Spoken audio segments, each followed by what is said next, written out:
Welcome to Ninon Speaks. I'm your host, Ninon de Rosa, and my co-host is AJ Dean. Sit back and enjoy the show. Welcome to Ninon Speaks. I'm Ninon de Rosa, your host, and I have the incredible, wonderful AJ, who is my co-host. This is a show that we get all sorts of talents on our show. It's obviously on the internet. It is worldwide, so everybody can see it and anybody can see it. And whoever would like to participate on the show and come on it and be a guest, you're more than welcome. Let me take this over to AJ as we seem to have a couple of surprises going on. And I think we're going to go right into some music and some action, and whatever's going on is going on. You go with it. Absolutely. Thank you so much, Ninon. And I just want to introduce our wonderful Legends show tonight. And we want to welcome two of our legends. We have Grant Phillipo, who is a burlesque legend, performer, dancer, singer, stripper, model, actor, fashion icon, and CEO, creator of the Las Vegas Showgirl Museum. And he is an absolute icon and a legend, and he has beautiful gowns there at the Las Vegas Showgirl Museum.com. Check that out. It has a fun store, a great shop with masks and t-shirts you can buy. And we also have Georgette Dante. Hey, Georgette. Georgette Dante, who is a legend also in the burlesque industry. She's the woman of many talents and creator of GD Productions, and which is her independent film company. And Ninon, I think she has a special performance. She does. We're going to see all sorts of, I don't know, we're going to have some tricks, some dancing, and then we're going to go over to the costumes and the cabaret side. Go for it, Georgette. Start doing your thing.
Okay, well, thank you so much, Georgette, for that amazing performance. And now we want to introduce the amazing legend himself, the man, and my friend, Grant Phillipo. Hello, Grant. How are you?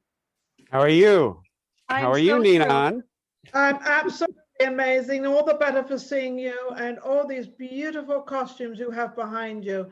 It's just amazing. And you cease to amaze me of how you progress every day, every hour, and you never give up and you keep moving forward. So what's going on, Grant? Give us some updates. Well, right this minute, they're going to show you a few other. You switched it back. There you go. It is showing you a few other things. This is the premiere appearance of the $1 Million Gown. I don't know if you see that dress that's revolving in the back on top of the piano, but you're the very first person that's been allowed to actually show it on air. Can we have a close-up of it, do you think, Grant? Probably not. That's okay. He wants a close-up of it. Oh, he can do it. He can do it. I just want to give a shout out to the amazing professional behind the scenes, our tech support professional, Victor James. He's absolutely fabulous. He is a cameraman and in the film industry, and we just want to shout out and give recognition and acknowledgement to him. Thank you so much. Incredibly good at it. But actually, they're musicians, the fans of Jimmy Century, and they are 3-time Grammy nominated group, and they are absolutely phenomenal. If you ever get a chance to see them perform, they are well worth the trip wherever you have to go. Well, I would love to see them on my show and give them some PR and give them some, whatever we can give them. I'd love to do that. I think they were on your show a couple of years ago. They were a couple of years ago. Yeah. We're going to have them back again. Well, and speaking of people that are on your show, someone that made sure that I let you know that she misses you is April March, the First Lady of Burlesque. April. My dear, dear close friend, who would be absolutely upset if I didn't mention her. And God knows I was going to mention her about every 2 minutes and drive you nuts. But I decided, no, I'll be nice. I'll behave. Let's give her my love and thank her so much. And April March is definitely a legend. She's an absolute incredible woman. But I'm looking at all these women in burlesque, and there's so many of them were such icons. But April, I think, was one of the biggest ones out there. No, she and Tempest. She and Tempest are the biggest ones that are still alive. Yes. And April, of course, was a true star, just as Tempest was. I would just like to acknowledge Georgette coming back. Georgette, you look amazing. Your magic tricks were absolutely wonderful. And your dancing, I don't know, how do you do all this, Georgette? You're something else, I'll tell you. I don't know. I love what I'm doing. I love what I'm doing. It's the main thing. And it shows. Back to you, Grant. Grant, last time I saw you, you were opening up a museum in Vegas. Is that still happening, and how's that coming along? Well, we weren't opening up a museum at that time. We were still are trying to get a public venue. There is a building that I've wanted for a couple of years that just recently opened up. Whether or not we get that building, it's a little complicated because the land that the building is on is owned by the county, and the building itself is separately owned by a different company. And they did try to auction it off, but because the county owned the land, they didn't get any interested parties. But I'm hoping and praying no one will buy that way. The way it's situated, no one will buy it, because you've got to deal with Vegas, and I don't know how easy or how hard that is, but I do know, because I do real estate. I know that it's very, very hard to get through all the hoops and the loops and everything else. It's a pain, absolute pain. Well, and Fred Domaney, who, you and I were with him at the Pepper Mill, he's working on that right now to see the possibilities of that opening up.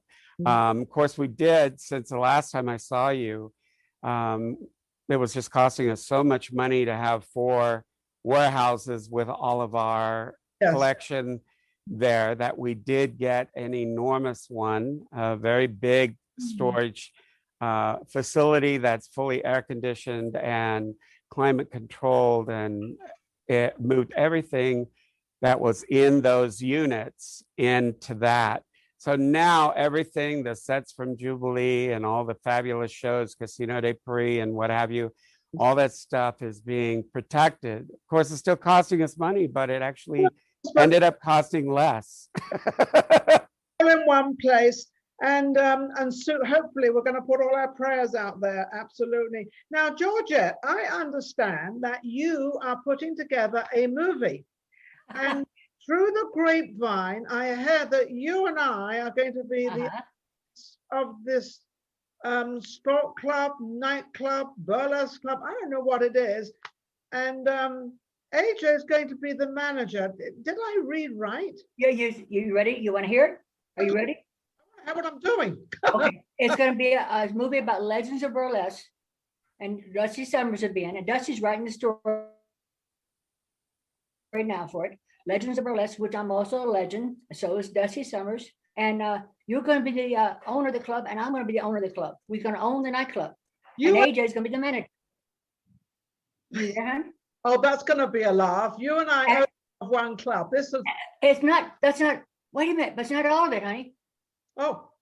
We're going to be gangsters. You and I are going to be gangsters, and so is AJ. She'll be the younger days. I always wanted to be a gangster. You're going to be a gangster, honey. That's why I put the hat on just now. The hat? I'm getting ready. But go and get my hat. Where's my hat? I got to get. Oh, we're going to look. First base, we got JC. He was on your show a few days ago. He was. He designs clothes. Yes, he does. And I was at a meeting with him yesterday. We're going to start designing clothes for you, and also for myself, and also for AJ. Well, I just want to say one thing. Can I say something? I only want to work with Grant Phillipo. Well, honey, I understand that, but Grant's got so much other going on. He really does. He's more, and AJ, CJ, he's new in the business, and he's got fresh ideas. It's going to be clothes more. His is more beautiful, beautiful wardrobe and headdresses. These are big gangsters type situation. And I saw some of the designs. I'm very happy with CJ. And also we're going to work with JP Morgan. Well, wait a second. Isn't Grant going to be in this movie? Grant has to be in the movie. Well, if he wants to be the man gangster, we're always fighting with the man gangsters. That works just fine. Grant, what do you think about this? Do you want to be a gangster? Well, we'll see what happens. You never know what the future is going to hold. But I wouldn't mind having, making costumes for AJ. I'm sure she'll look fabulous. I know she likes to wear costumes, so that works. Listen, and, Ninon, I offered you ages ago that, anytime you and, the lady that you brought with you want to start dressing up as a showgirl, you let me know. Oh, I want Grant in the film. Ninon. Well, Grant will be in the film then. I mean, but nobody ever asked Grant. Grant, I'm asking you now. Maybe. We'll see what happens. And Nina. As I'm calling upon you, you've got to invite Grant to this movie because he's such an icon. Because number one, his designs are incredible. Number two, he knows so much about this. Yes, and we love Grant. He's a legend. Jay, this is the movie I'm putting together, and right now I'm real happy with. If Grant wants to work, we'll talk later on that situation. But JP is going to be working with me. He also does hair. JC, if I remember rightly, JC is very new in the business. He hasn't been in the business that long, has he? No, that's the point. The point is he's going to be more energy. He has nothing slowing him down, and Grant's got so many things going on. But JC, he's new. He's young, he's got an attitude, and he listens real well. And the main thing, people have to listen to you when you're talking to them. And the other movie I'm going to be doing, and it's going to be about gay people. It's going to be called Body and Mind. Body and Mind about gay people, female impersonators. Because, a lot of times you get stuck with a man's body, but your mind is a woman's brain, or vice versa. And that's what, and I'm with Jim McCoy. Oh God, he's going to be the entertainment director for this particular movie. Like gay people called Body and Mind. What do you think about this, Georgette, bringing this movie out about the gay community, which I think is long overdue, but we have had new movies out about it. We have talked about it. It's probably more in the open now than it's ever been, and it should be. What is your opinion, Grant? What, of gay movies? I love them.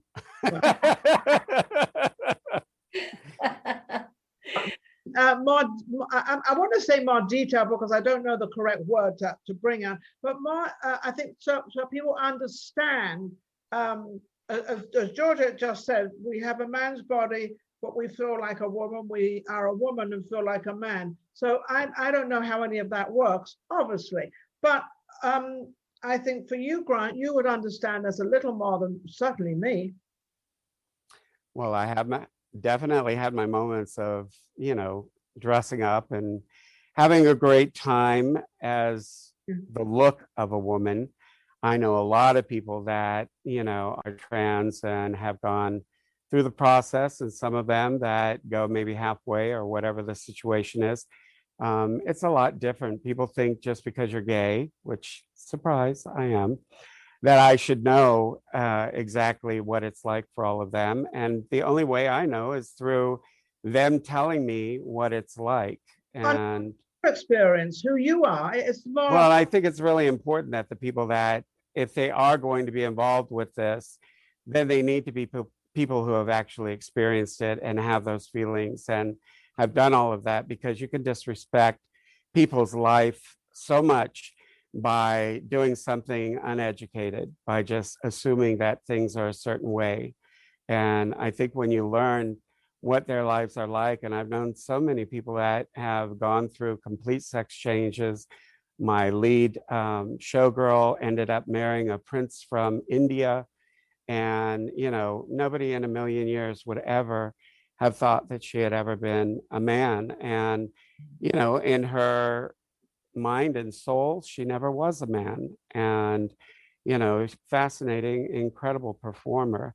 And there's been a lot of people in our industry that either have complete sex changes or go halfway there, and it's something that's very important to them. But gay men, that's not 100% part of it, because it seems to me, I'm only talking on my side, it seems to be a very delicate subject to talk. Well, for me, it's been very delicate, because I would hate to say the wrong thing and put it the wrong way, because I'm very open with everything. I don't care colors, I don't care language, I don't care what sex anybody, it doesn't make any difference. I acknowledge all of them, and I think everybody plays a part in this world, or whatever part it is they play. And right. I think, and it doesn't really matter. Actually, it's nobody else's business, to be honest, but everybody. Right. Like Miranka, I just want to mention Miranka. We were talking earlier, right, Grant, about her wonderful life and her journey and how hard it was for her. Is that right? Well, and the other thing that's amazing and great about her is there are many people that go through the process and live their lives as the opposite sex that they were born. And, some of them never, ever divulge that this is a part of their life. Marinka was fortunate enough that she, had come to terms with it and was proud of the fact that she, had gone through all of this. And I don't think, it's kind of like when people say, oh, gay is a choice. It is not a choice, and neither is somebody who, wants to change their birth sex.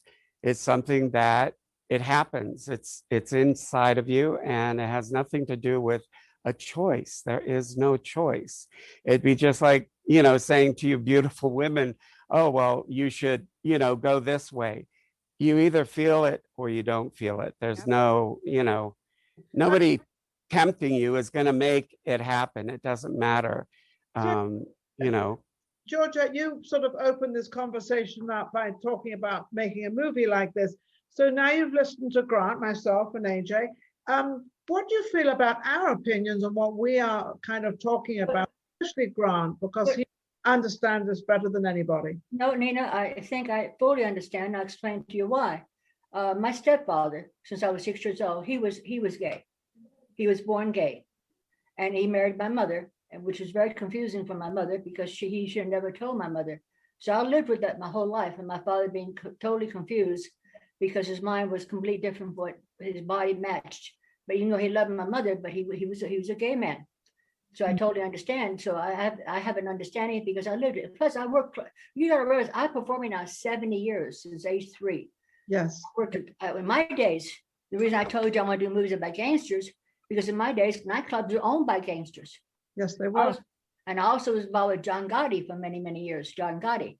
So I see clubs were owned by gangsters. So when I was 12 years old performing, I started stripping. I was 12 years old in the carnival. My parents on a traveling nightclub in the carnival. And our show seated 1,000 people.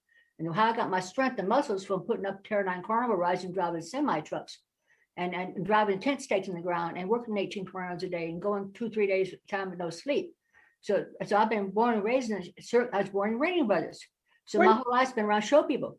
When you were 12 years old and you were stripping, did you understand what you were doing and why you were doing it? I started performing at age 3. Yeah, but as a pretend midget with the makeup and the bleached blonde hair, sometimes black hair, and the washcloth with the boobies. So I worked as a pretend midget when I was 3 years old until 6 years old. So yes, I did understand because I started performing at age 3. And when I was 7, 8 years old, I was a geek in the carnival, biting chickens' heads off. I was a geek. In carnival, a geek means a wild girl from Africa crawling on her belly like a reptile. And they throw the chickens in there, and the snakes, when they died off, I had to be the one played the geek. And I would actually take a razor blade and act like I was biting his head off, jump up and down like crazy and throw things at the people and a rope tied around my ankle. And in the carnival, our show, I was 12 years old, no hair in the cootie, no hair, took eyebrow pencil, draw hair so I can do a complete strip. But I stopped taking my clothes off when I was 19 years old. I didn't take my clothes off anymore because in the Ringling Brothers circus I was born in, I did acrobatics, fire breathing since I was 4 or 5 years old, fire tosses on a bra, and my booty. I twirl 2 fire tossers here and 2 back here, 4 fire tossers at one time. And the fire eating since I was 4 or 5 years old. So I've been playing growing up and working 18, 20 hours a day since I was 3 years old and driving a semi truck since I was 10 years old. So yes, I do totally understand about the gay people and the gangsters and the burlesque people. And the other movie I'll be doing is going to be about abused and battered women. Abused and battered women. The subject on its complete own, which to me right now in this day and age has gone completely berserk than it ever was. And I just don't know how. I mean, I know that women also beat up men, but I think more men beat up women. Oh, it definitely do. Yeah. So that's something I'm so opposed of because I had a children's show at one time and I knew a lot of what parents did with their children, and that was really sad. So I understand that whole arena, and it's just something that definitely needs to be brought out. Well, Nina, luckily for me, it's because I was strong, doing the hard work my whole life, just like the man. No man can keep up with his child growing up in the carnival. I didn't have to put up with nothing. So I was married one time for 4 weeks. Oh, why so long? Yeah, well, I'll explain why. He tried to stick. I was drawing pictures in a restaurant, which are having something to eat, and we went back to the motel. He kicked the door in because he left the key at the motel out of the restaurant. Stupid stuff. They took the pencil and tried to stick it in my throat. Oh, wow. Yeah. So the carnival people, you don't mess with carnival people. Don't give us no SH or be no IT. So I took the brass knuckles out of my pocketbook. Normally I don't carry a pocketbook because I was married. I normally be in my back pocket and blue jeans in the carnival and cowboy boots and a hat. And I put it on. I broke his nose, his back jaw, 4 ribs, and his ring finger. I want that ring off his finger. I'm going to be nice to you, Georgette. I don't. Oh no, we're fine. But see, the movie I'm going to be doing about legends of burlesque, and not legends. Excuse me. Back to the abused and battered women. I'm going to have a bunch of strong, healthy women, strong, and a lot maybe burlesque entertainers that will be playing the actors. And I'm also going to use a lot of homeless people for the movies as well. Homeless people, because a lot of people, they not just crazy in the head, they're getting crazy because they're living outdoors. But there's a lot of people are able to do it. I'm gonna make sure they got work after they play the movie and the movies, and maybe whatever they're capable of doing, we're gonna use them for that reason. And the abused and battered women, we're gonna have a place underground in Las Vegas. Well, they do. They live underground a lot. Well, I know, but we're gonna have the movie. We're gonna take these men underground after we find out who they messed up with the woman. We're gonna grab the guy, take him underground, and do him the exact way he did the woman. Teach him a lesson. Teach him how to be a better person. See, my mother used to beat us severely in the carnival. She had nerves of bad. Just spit in my face and choke me, just silly things. But working 2 days, 3 days, and no sleep. They took it on my brother and myself. She tried to apologize one time for the severe beatings, the chokings and the spitting and just stupid things, but that's the way it was. My brother, she tried to apologize. My brother said to my mom, Mom, if you knew better, would you done different? Yeah. Well, that's the point. If people knew better, they would do different. They would do different. Grant, let me go over to you. I'm going to put it this way.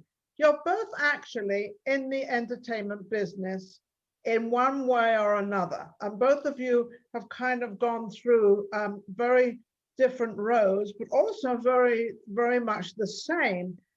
When you listen, Grant, to Georgette's story, it's pretty rough and it's pretty, how she was performing at 3 years old. You can barely talk or walk or whatever.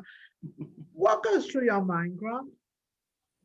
Well, we do have a lot of similarities between us because I produced circuses in Mexico, touring circuses.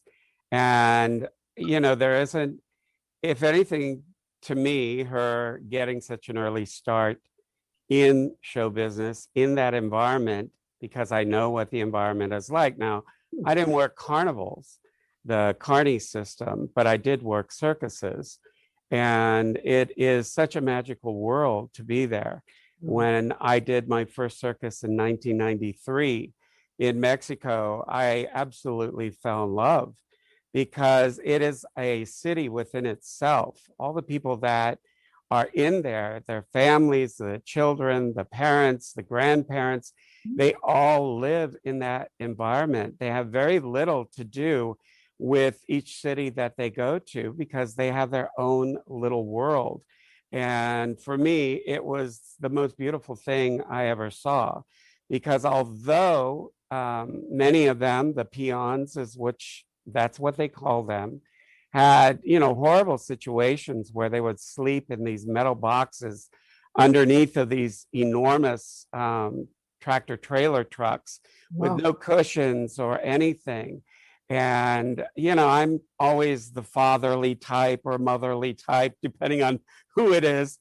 And, we had Easter. Well, they didn't know how to celebrate it the way I did. We had a Easter egg hunt, and I had seen these poor people that worked so hard from morning to night, setting up the tent, tearing it down, moving from city to city. I mean, just unbelievable. And, I was by myself. I didn't speak much Spanish. So I would always grab the animal trainers, the kids that worked for him, and the other people that were ushers and the people that sold all of the popcorn and things like that.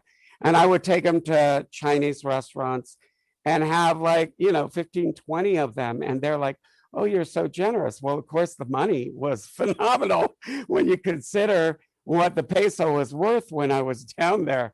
Oh, yeah. But for Easter, it was so neat because we would take these people from Argentina, people from Venezuela, all these Mexicans, you name it, all of these people that lived in this unique, beautiful world and this gigantic circus tent. And we hid these plastic eggs everywhere. And I had gone to the United States side, to the border, and I bought all these enormous air mattresses. And, because I just couldn't stand seeing them sleeping on a hard metal thing. So I definitely appreciate the world of carnival and circus because I was there. I know what it's like.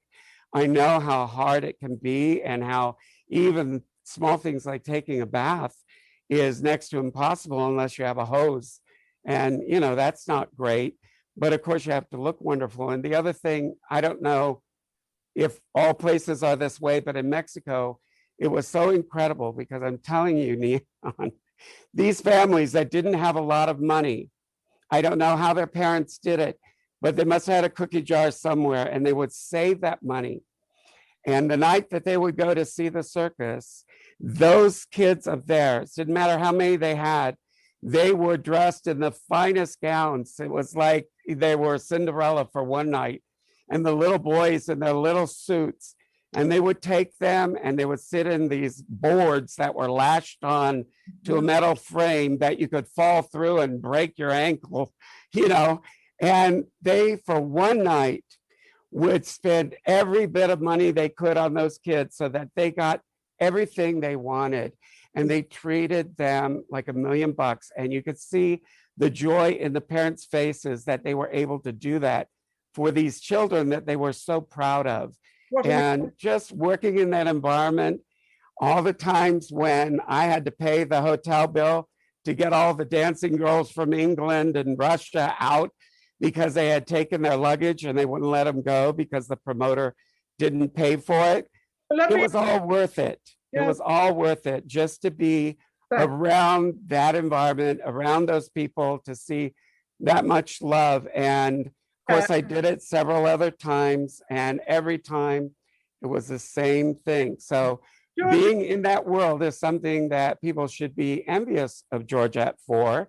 It may have been harder on her because none of the circuses I worked in did you have to bite the head off of a chicken or something like that. But the reality is, it was a wonderful environment. Let me go over just like shows. Georgette, we're talking about circus and carnivals. What's the difference in a circus? Circus are trapeze and elephants, and they're more of an entertainers. Carnival people were more. See, I was born in Ringling Brothers. From the time I was born until 6 years old, my mother married a carnival man. So I was raised in a carnival. I owned the show. Yes. I didn't just buy the chickens off. What it amounts to is when people don't show up someplace and you got 3 months to make your money. Yes. Someone doesn't show up, you jump in, you fill in the gap. We had a gentleman named Shadow. He was our geek. He was a wino. When he died, they pulled him to the back of the tent out in the woods. My mother threw a gunny sack over me to the cork, burned it, put cork all over me, tied a rope around my ankle, and then now I'm the wild girl from Africa. So you see, so what I'm asking is, true carnival people, no matter, you learn how to do everything. It's like I'm capable of doing almost anything because I was born and raised in it. And what I'm preparing to do now with David Wims and Elizabeth, the movie I did, the last movie I was in with Antonio, I played the grandmother of a famous opera singer. The day the virus hit, it was supposed to be released. Of course, it didn't get released. So Elizabeth she also played in a movie called Finding Godell. She played in the movie, but she also was assistant director. So what I'm doing now, I'm gonna start doing short films, like 6-7 minutes long.